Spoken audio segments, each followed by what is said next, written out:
to Dan's Bar. Today we are making a cocktail that I was asked to come up with for a talk about Armistice Day, which is the 11th of September and represents the end of World War II. I did find a cocktail that is called the Armistice Cocktail, which I thought very appropriate, but after trying it, it's got maraschino liqueur in it and it's got chartreuse in it, and it just really wasn't giving me deliciousness. So I decided to come up with my own version of the Armistice Cocktail, which you can see the ingredients laid for here today. The base spirit for this cocktail is going to be an American bourbon, which is excellent because it is aged in French oak barrels, and the Armistice Treaty was signed in France, so we'll have France as a bit of a theme throughout this. We're also going to be using a vermouth to kind of give the sweet notes to that, which gives it almost a little bit of a Manhattan vibe to it, where it's kind of got that base combination to it.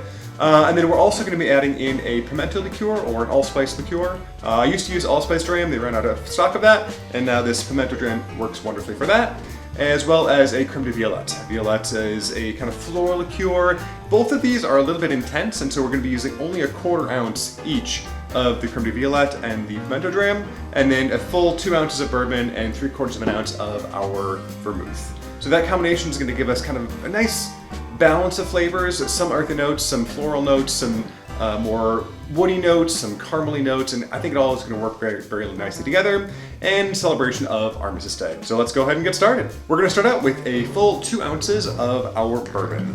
The bourbon I'm using today is a Basil Hayden. It's a Kentucky bourbon, which means it is going to be aged in unused French oak barrels for at least a period of time that I knew at one point in time. This is going to give us a really nice base to the spirit that's going to be caramely, herbal, not too sweet like some other bourbons can be, but really give us a nice foundation and also some nice sharpness from that base spirit. We're then going to use a 3/4 of an ounce of a vermouth. I was doing this with a full ounce, but I just decided to cut it back a little bit to make it a little bit less sweet. I do think that a dry vermouth would also work extremely well for this. In this case, I'm just using a red sweet vermouth because that is what I happen to have on hand. So, as always, the liqueur you have is the appropriate liqueur for any occasion. And then I'm going to do a very small pour each of the Pimento Dram as well as the Creme de Violette. Especially Creme de Violette, it has a the flavor will cut through a cocktail really, really easily, and so you have to be really careful how much of it you use. But with that said, it does have a really, really unique flavor to it that can add a lot to a cocktail. So you want to make sure it's balanced properly, but it is really useful if used in moderation. So 1/4 each of our Pimento Dram with allspice, kind of baking notes, sweetness, more dark spices, and the Creme de Violette is going to be more of our light spices, florally notes from that.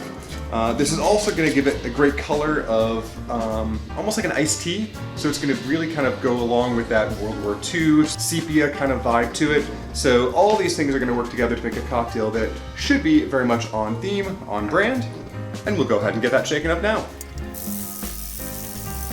Alright, let's go ahead and clean up our workspace and then we'll get this decanted. Alright, and we are going to be double straining this into our glass. I thought this glass kind of looked appropriate for the part, going back to the World War II era. A little bit more old style, nice curvature to it.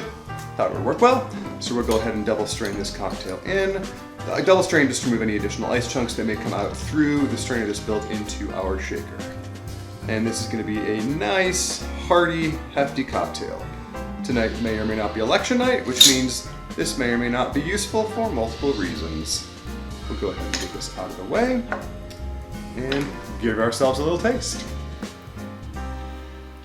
That's really nice. It's got a lot of complexity to it. It's got the floral, the fields of wildflowers. It's from the Creme de Violette. It's got kind of a little hint of baking spice floating through the air. You can kind of build a scene of going through the French countryside. Wildflowers, a little brick house off in the distance, some baking spices on the air. Kind of builds a whole world that kind of imbues itself in that glass that I think kind of nicely represents the whole concept around armistice, bringing peace, going back to the world where you can live in peace in the countryside. As an added side note, we can also add a dash or two of bitters onto this. I didn't want to use Angostura bitters because I thought that was going to overpower the flavor too much, just because there are a lot of really nice light notes to this that would be easily overpowered. So instead, I'm using the Angostura orange bitters, which I don't know if you've seen. It's a transparent spirit, a lot lighter, a little bit fruity to it. Well, obviously because it's orange.